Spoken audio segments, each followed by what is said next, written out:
What makes a good protagonist? This is a question that anyone wanting to write fiction should have a good grasp on, and it's one of the most important aspects of storytelling that any writer should know. While there will always be the case of certain side characters being more compelling or interesting than the main character, in the long run that's really only half the battle, because it's the main character that you're experiencing this new world from. It's from their eyes that you're living through this story. It's their perspective that you're seeing it from, and it's the one that you'll be spending the most time with. So if that's going to be the case, you should make sure that your main character is at least compelling. In the realm of anime, it's more common that audiences might gravitate towards a cool side character that, on the surface, seems more interesting, like a rival or a mentor or a villain, which is all totally fair. But the protagonists in all of those stories that people cite as being less interesting than these characters surrounding them are all still very interesting and compelling. Naruto, Dragon Ball, My Hero, and Bleach.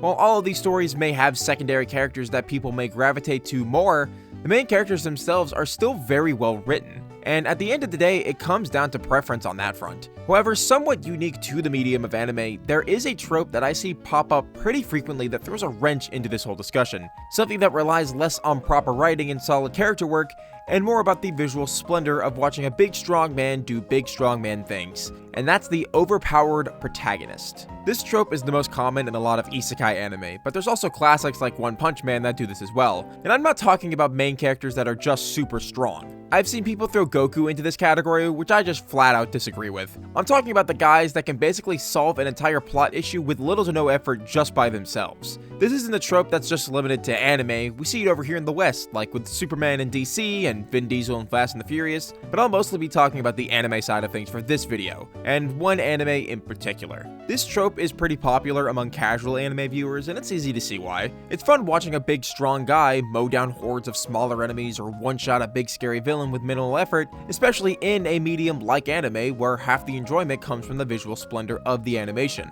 But unfortunately for me, a lot of these characters end up feeling very hollow. Not all of them. There are some characters that could fall into this category who are some of the most compelling characters I've seen in a long time, but a lot of the classics that you'd expect me or anyone else to list when it comes to flimsy characters whose only interesting thing is that they're strong. Saitama, Ainz, Rimuru, and the topic of today's video, Solo Leveling's Sung Jin Woo. Now, I think Solo Leveling is a fine show. It's got plenty of action and interesting and dynamic animation that really keeps you engaged. And honestly, I found the world that Shugon created to be pretty interesting. Normally, with stories like this, a character from the real world will be brought into a fantasy or a game type world, but the fact that it's more of the other way around, with the fantasy/video game dungeon world leaking into reality, is pretty unique and creative. And seeing how society changes and adapts to these two worlds crossing over was one of the most interesting parts about the story to me. Furthermore, I like the idea of when someone awakens their hunter powers, they aren't capable of evolving or furthering their strength. You're stuck with what you have, which opens itself for interesting power dynamics and hierarchies, and it makes the main character's predicament a bit more tragic when we're introduced to him. Because the way that the series frames it, being the lowest rank hunter might as well be worse than not being one at all. Jinwoo himself has a really cool collection of powers, and honestly I like the aesthetic of his summons and the fact that they all have personalities. And the overarching mystery of the system that resurrected him served as a big reason why I kept watching. But as I made my way through season 1 and 2, there was something off about it. I'd seen similar stories where the main draw was how strong the main character was, like Sword Art Online and One Punch Man, but something about this show in particular was really throwing me off. I don't think it's bad by any means. It has a great voice cast, and I think a lot of the believability in Jinwoo's motivations comes from the outstanding voice performance from Alex Lee. I know people dunk on this show and frame it as action slop with no substance, and there are others on the opposite end of the spectrum that frame it like it's the best anime to come out in years. I'm sort of in the middle. I can acknowledge the visual spectacle of the fights and the effort on behalf of the animators to make these scenes look as good as they do, while also saying that this is nowhere near the best anime I've seen. Truthfully, I don't even think it would crack my personal top 20, nor do I think the fight scenes hit the same highs as some of my other favorite fights in all of anime. But there was still something about this series that bugged me, and you know me, who likes to overanalyze things, I wanted to look into this series and figure out what it was that threw me off about Jinwoo and Solo Leveling as a whole. So, with all that out of the way, let's begin. Before diving deeper into this, I want to talk a little bit more about what makes a protagonist or a character in general interesting. There's a lot that goes into making a compelling character. You need to give them a personality that's interesting to watch or read, you need to give them big enough character flaws so that they don't feel perfect or like a Mary Sue, you need to make them capable enough so that they're not just stumbling their way through the plot. There's a lot that needs to be considered if you want your character to stand out to viewers. One trait that should be considered in every main character is proactivity. Their ability to take control of a situation or just make a situation all on their own rather than having it happen to them. Monkey D. Luffy is actually a great example of this. Every time they go to an island, there's some sort of problem going on that's been plaguing the island for probably decades, and Luffy, without any regard for the potential consequences, makes the plot happen. It's one of the reasons that he's so compelling to watch as a protagonist. Now, to the credit of Sung Jin-woo, he's very much a proactive character. After he's saved by the system, most of solo leveling is just him going out of his way on his own to improve his strength and search for ways to cure his mother's sickness, which is a perfectly fine and admirable goal for a main character and ties into another aspect of character writing that's very important: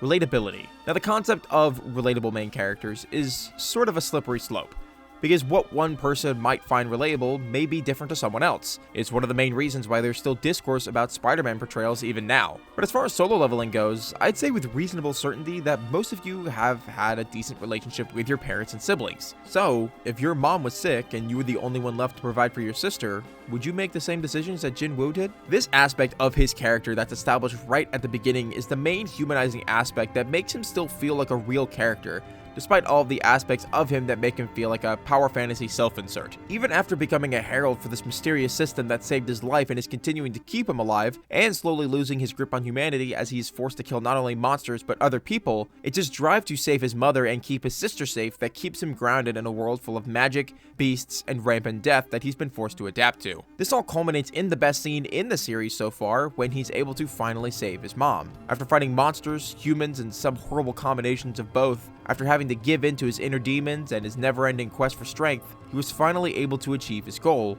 and he's able to let his guard down for the first time since he awoke from the hospital. This is the real Sung Jin-woo, and it's so infuriating to me that I've seen people criticizing this scene. It's the only time he shows any semblance of humanity since the very beginning of the series, and it's considered one of the worst scenes in the show by some people. To be fair, it's mostly the people who find the idea of Jin-woo being this super buff, stoic, overpowered demon that burns through everything with no effort, super cool and manly. They like that every girl that sees him finds him hot immediately.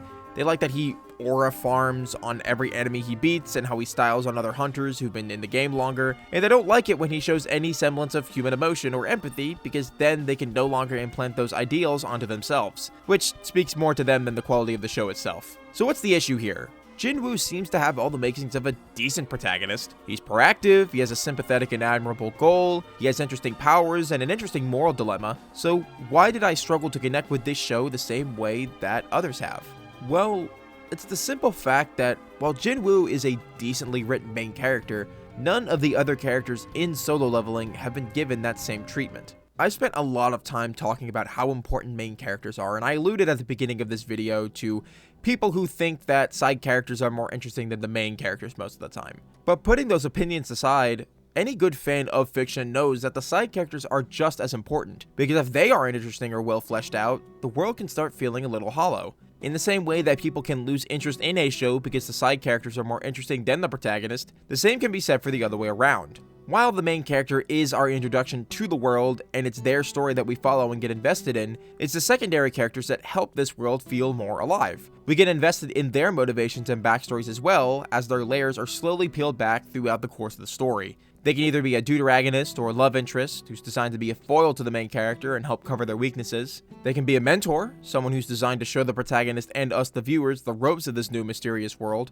or they can be a rival, someone who pushes them to improve so that they can keep up with them. But they all still have their own personalities, motivations, and, most importantly, agency. They don't need the main character around for them to be able to make character-defining decisions. And this is the main problem with Solo Leveling's cast. Outside of Jin-woo, none of the other characters have a level of agency anywhere on the same planet as him. None of the cast besides like maybe his childhood friend and that one old guy act as a supporting cast for him because frankly, he doesn't need it. He doesn't need a partner or a friend to cover his weaknesses because he has no weaknesses. And if he did, he has an army of shadow summons that can do that for him. He doesn't need a mentor to show him the ropes because he's already well versed in the hunter and dungeon world. and when it comes to learning how the system works, he just kind of figures it out all on his own, and he doesn't need a rival because by the end of the first season, he's already so much stronger than anyone else in the Hunter Association, and the gap is so wide by the end of season 2 that it's not even worth it to even set up that kind of dynamic. Now, those sorts of archetypes aren't always present, nor are they always needed. Those normally apply to any story that follows a typical hero's journey, which this series frankly does not, which is fine. Just as long as the secondary characters are just as fleshed out as the main one, we should be a-okay. Have you chosen a guild yet? If not, we could discuss it. Sorry, I'm busy.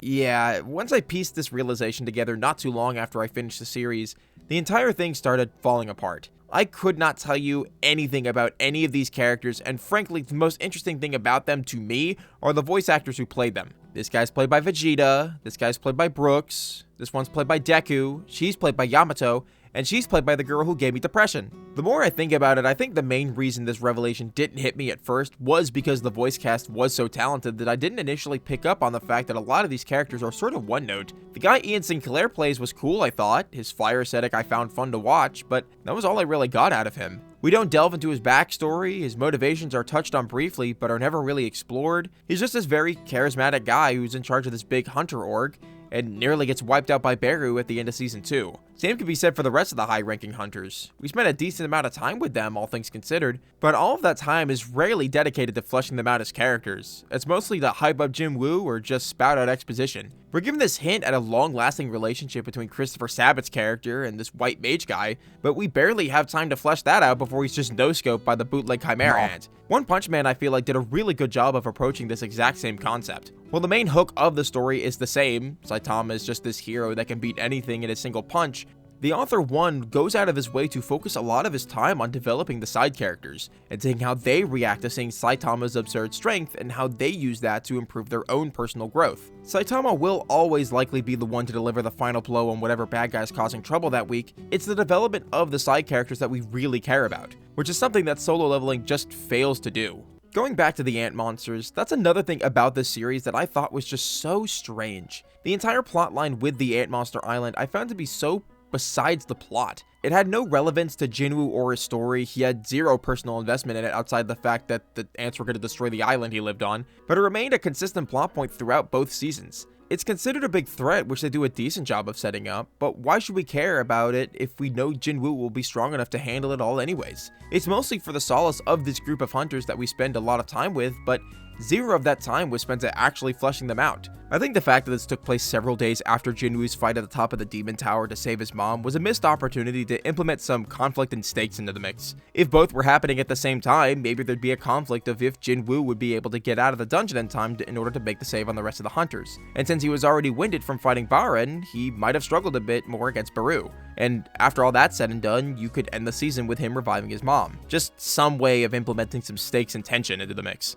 I think for the most part, these characters exist solely to provide a reference point for Jinwoo's growth. Because without these S-rank hunters to showcase what the natural pinnacle for these guys look like, we wouldn't have a good frame of reference as to how strong Jinwoo becomes compared to these guys. But now that he's more than surpassed them, there's not really a point to keep them around anymore. They accomplish the same as older Dragon Ball characters where they're just background filling now, and I think that's the main problem with this series. When crafting a story, characters are arguably the most important thing to get at least semi-right, and the fact that solo leveling only really focuses on fleshing out the main character and leaving everyone else to dry could be considered one of its greater strengths, but it's also its biggest weakness. If the audience doesn't like Jinwoo or finds him boring and has nothing else to latch onto, then why should they continue to watch or read? I know I said that I found Jinwoo's journey to save his mom decently captivating and was able to latch onto that rather than the frankly lame hook of this guy's super strong, but other people don't. And it's led to a sort of hate campaign for the series, citing that it's, quote, ruining modern anime, which I don't really buy. Animes that are much more story-rich and have better character writing are still as popular as ever with stuff like Free Ren and Spy Family, so I don't feel like similar stories of that kind are going to fade away, and that wasn't really the point of this video. I wanted to highlight my issues with this story and why a lot of it didn't work for me personally, and also use it as a cautionary tale for any other writers out there. Don't try and put all of your metaphorical eggs in one basket when writing a story. In this case, making your character really strong. Because if you do that, but don't do anything else to add to the world or the supporting characters, your story is going to feel very flat. You might be able to get some fun, hype action scenes out of it, but you're not really going to get any lasting impact on your viewers outside of Man, that was cool. The best stories are the ones that leave you thinking about its messaging or a single scene long after you've turned off your TV or closed the book. The ones that encourage you to look at things from a different perspective or add to an already existing one. The ones that encourage you to push past your limits or appreciate the little things in life. Now, I'm not saying you're simple-minded if you do enjoy solo leveling. In fact, I'm happy for you. I'm not elitist enough to assume that everyone has to have the same taste as me, nor do I think people who enjoy watching solo leveling are people who enjoy watching mindless action with no substance. I just wanted to make a video dissecting this show and its main character because that's the kind of content I like to make now, even though it's from a more positive angle most of the time. These thoughts have been on my mind ever since I finished watching the show in mid-2025, and I was finally able to get to a point where I could articulate it in a good way. Hopefully you guys enjoyed. No scripted video next week because of my new schedule, but there will be a Versus trailer in its place, and one the week after as well because Death Battle decided to start this year off with one of my most wanted matchups, so that'll be fun. Anyways, thank you all so much for watching. Subscribe if you haven't already, and I'll see you all in the next one.